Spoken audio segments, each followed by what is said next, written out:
Olá a todos, sejam bem-vindos ao canal Docmos. No vídeo de hoje nós vamos falar sobre a doutrina do exicasmo.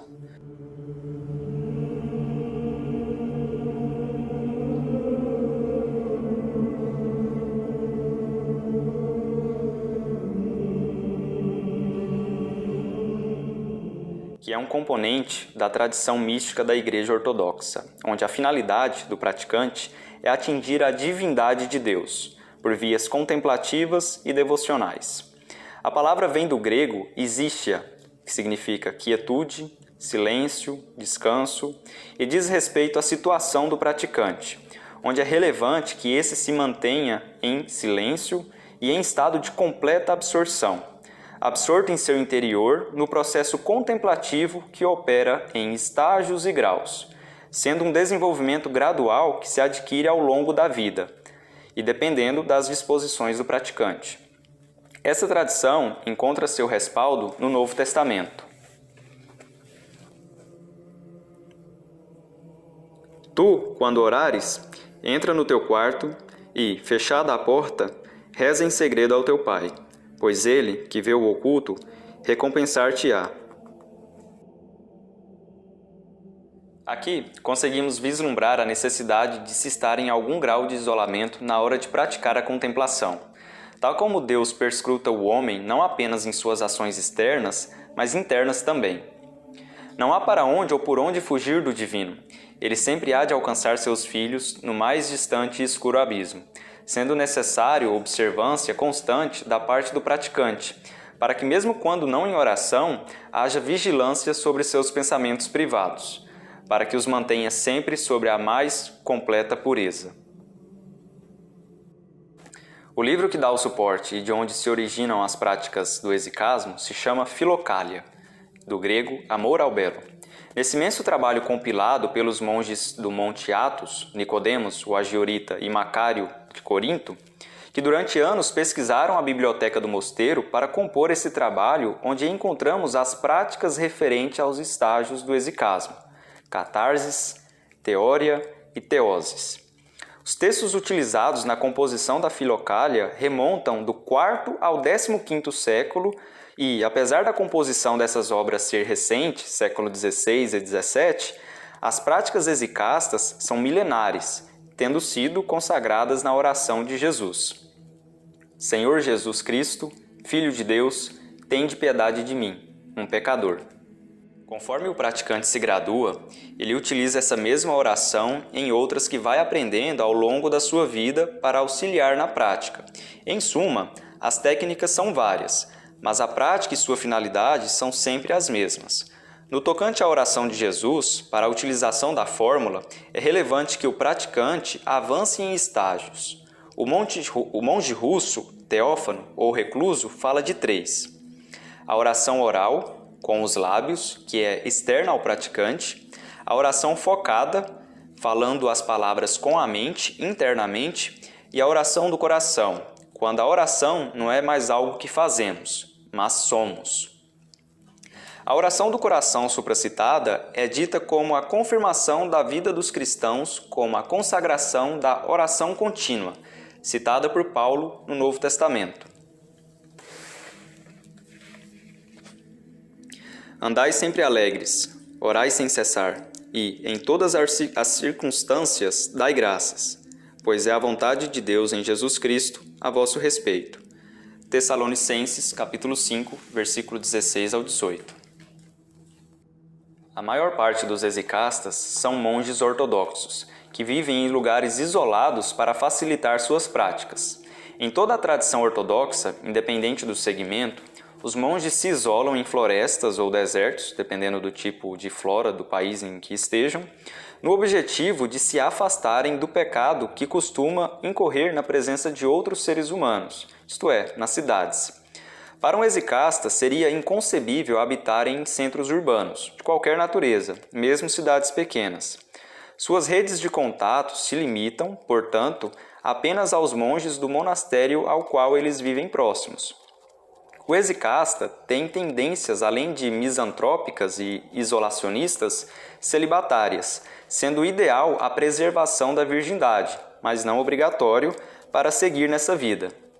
Na tradição ortodoxa, existem 3 estágios na prática do exicasmo: catarsis, que é a purificação; teoria, que é a iluminação; e teoses, que é a apoteose. Todos esses estágios dialogam com os graus do monasticismo ortodoxo, sendo essas práticas abertas a todos, porém praticadas factualmente apenas por indivíduos que se tornam monges, isto é, embarcam no monasticismo. Nesse processo, o exicasta deve desenvolver ferramentas básicas, a oração constante até o estado de vigilância, do grego néfisis. No primeiro estágio, temos a purificação. Aqui o praticante inicia seu percurso. O objetivo é manter a mente ocupada 24 horas, 7 dias por semana, com a oração de Jesus.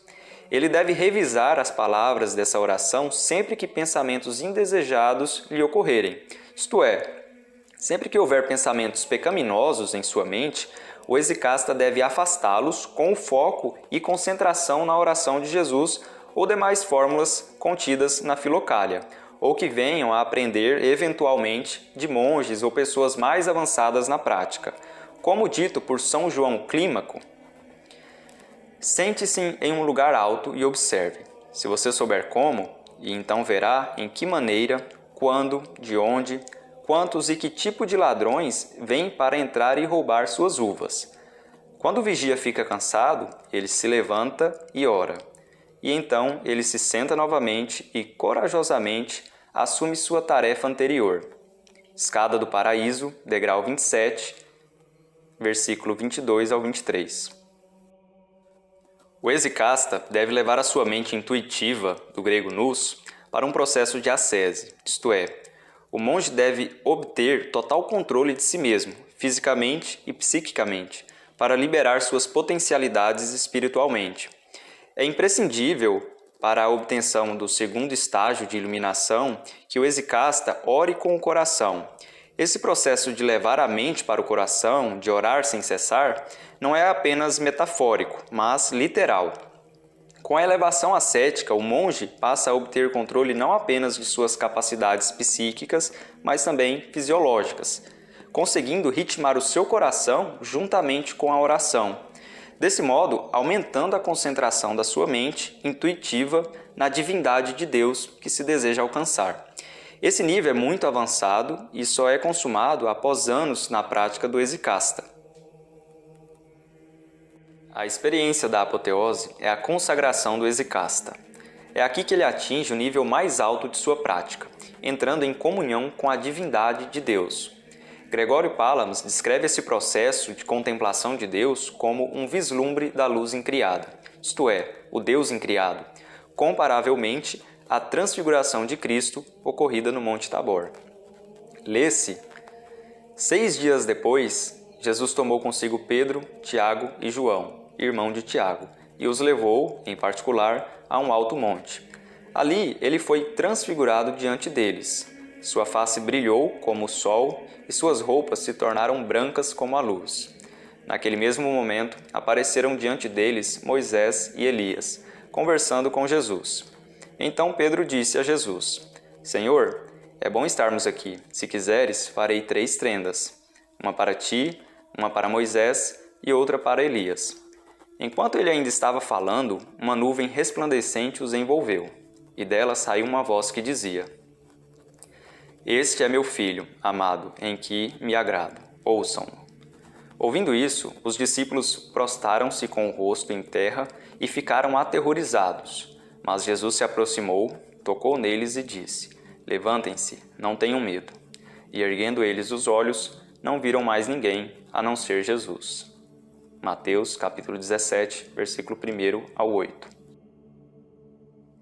É importante que mencionemos também como a pessoa do exicasta é graduado no processo de aquisição das atribuições monásticas. Diferentemente da Igreja Romana pós-cisma, em que as ordens monásticas são várias e essas estão, de certa forma, fora da Igreja, na Igreja Ortodoxa o monasticismo é intrínseco à Igreja e é único, de modo a concentrar os discípulos dentro de um corpo mais uniforme, não apenas de práticas espirituais, mas de preceitos éticos e morais. Desse modo, os graus aos quais o neófito se submete são 4. novato, em grego dokimos, portador do manto, em grego rasóforos, e portador da cruz, em grego stavróforos, e também schima, em grego megalochimos.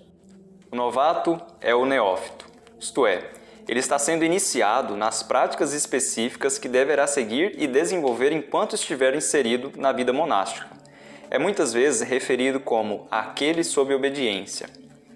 Para a iniciação monástica não há dificuldades. Os empecilhos são apenas as inclinações das próprias pessoas. Para se iniciar nessa vida, qualquer indivíduo, homem ou mulher, deverá se dirigir a um monastério, lá deve ficar como convidado, pedir para o abade ou qualquer chefe que esteja presente a bênção e autorização para dormir ali. Em dentro de não menos de 3 dias, o abade dá a bênção para que o candidato se torne um novato. Não há roupas ou indumentárias obrigatórias para se usar. Esse é um estágio de passagem curta apenas para a formalização do grau posterior, que é, em verdade, o primeiro grau, sendo esse de novato um grau 0. Após algum tempo como novato, o abade faz o convite para adentrar em algum monastério. Nesse grau de portador do manto, recebe-se a tonsura e as vestimentas de cúculo e camelau. Ambos são respectivamente como um manto, geralmente preto, bem largo, e uma vestimenta de cabeça cônica e alta coberta por um véu. Apesar de não haverem votos de nenhuma espécie nesse estágio, o portador do manto é moralmente obrigado a permanecer na vida monástica até o fim da vida, sendo possível permanecer nesse estágio sem necessariamente ter que subir. O portador da cruz se encontra como o segundo estágio monástico e o terceiro nessa ordem, contando a partir do novato. Quando o abade sentir que o praticante atingiu um nível adequado de disciplina, dedicação e humildade, alguns anos após a primeira tonsura, ele é autorizado a graduar para esse estágio, onde são obrigados os votos de estabilidade, castidade, obediência e pobreza. Por vezes que essas condições devam ser praticadas anteriormente, aqui o monge formaliza de modo a estar sempre sujeito a ser relembrado pelos seus votos de seu juramento com o monastério. Ele deve realizar uma tonsura e permanecer de vigia na igreja por 5 dias, sendo vedada qualquer atividade, exceto a leitura religiosa. Aqui são-lhe dadas as indumentárias, paramândias, uma costura que representa os eventos finais da vida de Cristo, uma cruz de madeira de mão e uma vela de cera de abelha, objetos simbólicos, mas para que em seu funeral o monge seja enterrado com a cruz em punho e a vela seja queimada. Finalmente, caso o monge alcance o estágio de schima, ele está ordenado no mais alto nível da vida monástica. Aqui as formalidades são as mesmas do grau portador da cruz, no que tange a tonsura e os votos. Porém, o diferencial é que lhe é atribuído o análogos, uma veste drapeada sobre os ombros que pende na frente e atrás, com a frente um pouco mais comprida, sendo bordado com indumentárias religiosas. O análogos grego não possui capuz, enquanto o eslavo possui. O maior estereótipo que se pode ter do schima é justamente esse da Igreja Ortodoxa Russa, onde o aspecto geral da vestimenta é bem soturno, por ser preto, e bem adornado com formas e inscrições misteriosas aos olhos leigos. Alguns ainda dizem que a vestimenta do schima funciona como uma armadura contra as forças do mal, protegendo do pecado de forma adicional à sua prática do exicasmo.